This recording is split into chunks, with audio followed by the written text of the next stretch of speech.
Roller coaster, seesaw, even whiplash, just three of the ways to describe Canada's experience this week at the hands of Donald Trump. Here's what people in Calgary are saying. I think Donald Trump's going to do what Donald Trump's going to do. It's all about him.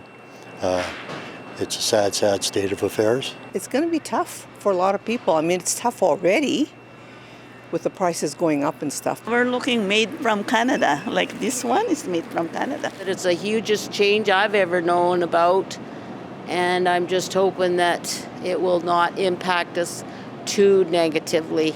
It's not going to be an easy couple of years. We're going to see inflation and we're going to see the cost of things rising and rising.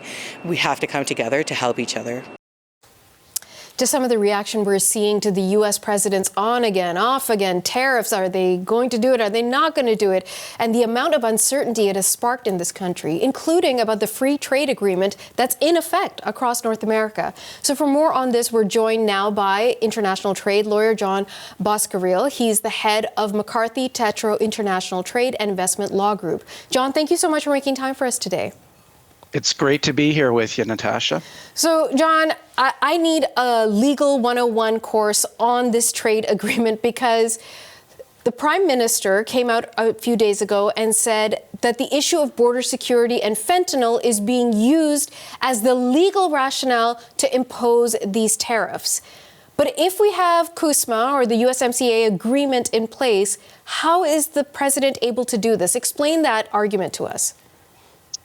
You're absolutely right. We have these trade agreements in place, CUSMA plus the agreements of the World Trade Organization, which make it illegal to just slap tariffs on the products of your trading partners anytime you feel like it. So on their face, these tariffs violate those trade agreements.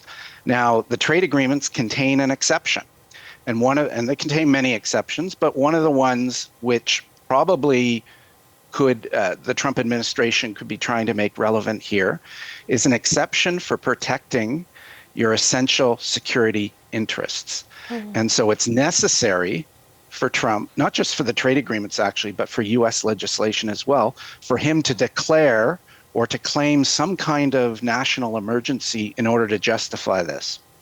But if what is the threshold? Who's monitoring this? So if there's a legitimate concern about fentanyl and illegal migration into the United States, you've heard it, we've all heard it, so little of it comes from Canada into the U.S.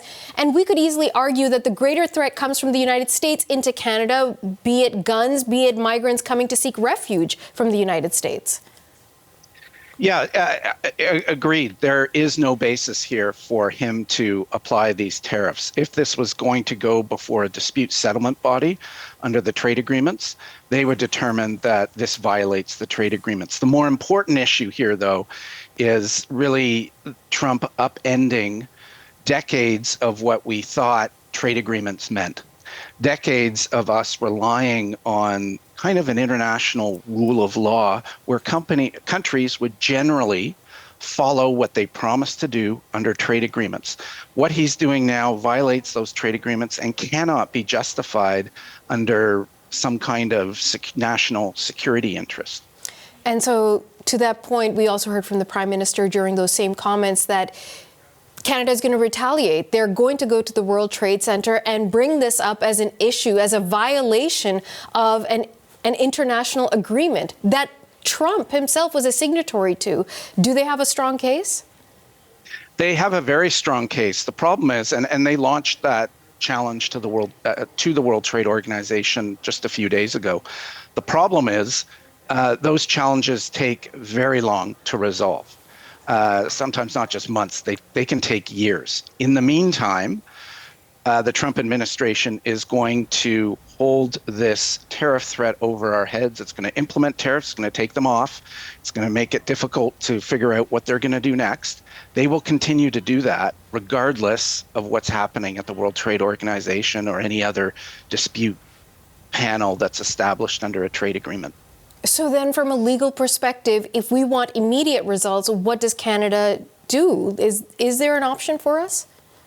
I think the retaliation option is probably the best option Canada has right now. So the Trump administration is ignoring its legal obligations under trade agreements, we have no choice but to engage in some form of retaliation. And part of that is demonstrating to the U.S., in particular, those states where there are senators and governors and House of Representative members who support Trump, demonstrating to them the importance of the Canadian relationship here and the fact that we are their most important customer for many products.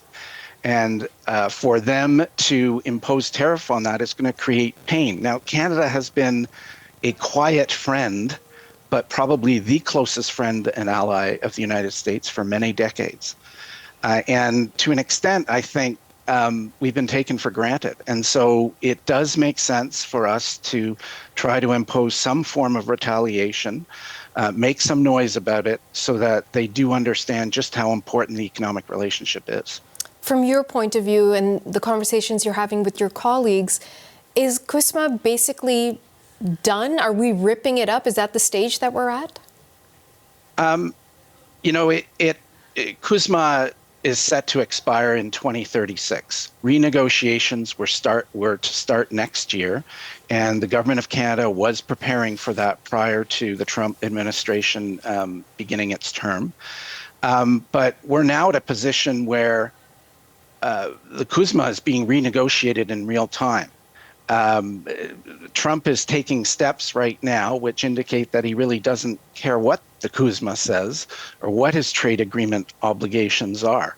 And although we'll want to focus and bring back the Trump administration to this idea of renegotiating CUSMA in a way that's going to be acceptable to both countries and as well as Mexico, the fact is he has upended things so much that and I hate to say this as an international trade lawyer, but the trade agreements don't really seem to matter much right now. Now we have to get into the hard steps of retaliation and demonstrating to our friends in the United States that this is going to be damaging for them.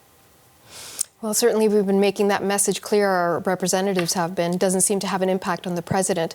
But John Boscariol, really great to speak to you. Thank you so much for your time. It was a pleasure, Natasha. Take care.